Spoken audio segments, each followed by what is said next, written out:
Now let's go over the store policies. How do we actually set those policies? So what I'm going to do on Etsy under my shop manager is scroll down to settings.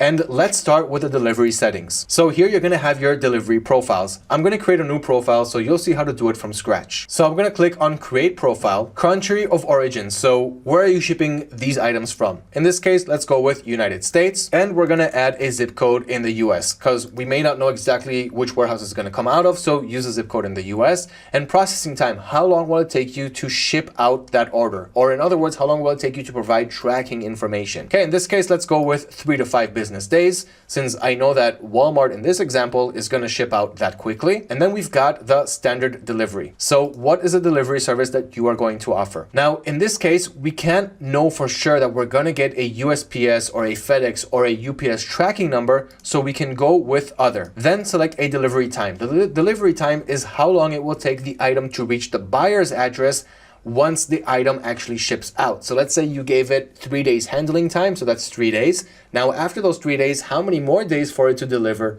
to the customer? So in this case, let's say another 3 to 5 business days. Okay, and in this case, we're gonna offer free shipping. So instead of giving a fixed price, we're gonna offer free delivery. Since this Etsy account was opened up in the United Kingdom, then it's also asking me about my domestic delivery service. So in this case, I'm gonna say other, and about 3 to 5 free delivery.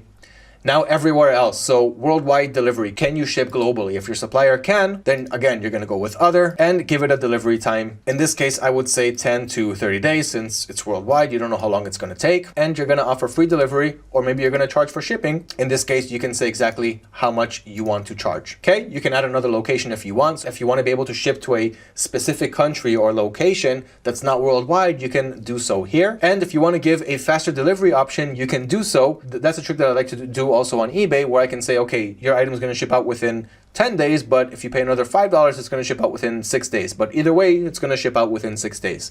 Okay, so you can do that here, and the name of your profile. Okay, so in this case, US and worldwide, call it whatever you want. Save your profile, and that's pretty much it. Now we have another profile called US and worldwide with the processing time 3 to 5 business days, and how many active listings you have with that policy. In this case, I've got 5 listings, which you already saw on my Etsy account, that have the regular USA shipping policy, but this is how you can create another policy. And of course, I can move those active listings to this shipping policy if I wanted to do so. Okay, so that's how easy it is to create your shipping policies. Now let's go back to the settings and create our policy settings. Or in other words, what do we do when it comes to returns and exchanges? Okay, so let's go ahead and create a new policy here. So I'm going to click on create policy. And here you're going to specify if you accept returns. So if your supplier allows you to return the item, then you're also going to allow the buyer to return the item. The better service you can give the buyer, the higher the chances that you're going to make more sales and of course more profit. So here, for example, I do accept the returns of this item. Exchanges, I accept exchanges. So when the customer returns a product, I can either send them a refund or send out an exchange, another product instead. And buyers must contact me and send the item back within how long? So do you want to give them 7-day returns,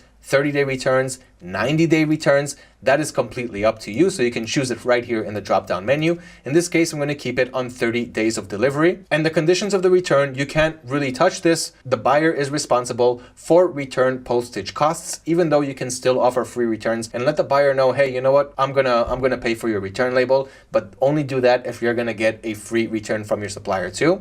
And buyer is responsible for loss in value as agreed upon with seller if an item isn't returned in its original condition. Okay, so you can refund a smaller amount if you want, especially if your supplier is not going to give you a full refund too. Okay, then we're going to go with save and apply. Well, in this case, I already have a policy with those policies, so it's not going to let me create a duplicate, but of course I can do it again. In this case, I'm going to go with 60 days returns. Then I'm going to click on save and apply. And of course, success, your policy is set. Okay, now I don't have any listings with that policy. You can see right here that I have my 30 days in exchanges and I got my 60 days with no active listings inside that policy. Okay, so that is how you can create your returns and exchanges policy. So we learned how to create our shipping policies, our return policies, how to create our seller account, how to research the right products to sell, how to add products to Etsy, how to optimize our product pages, what we can sell, what we can't sell, and everything that goes along with that.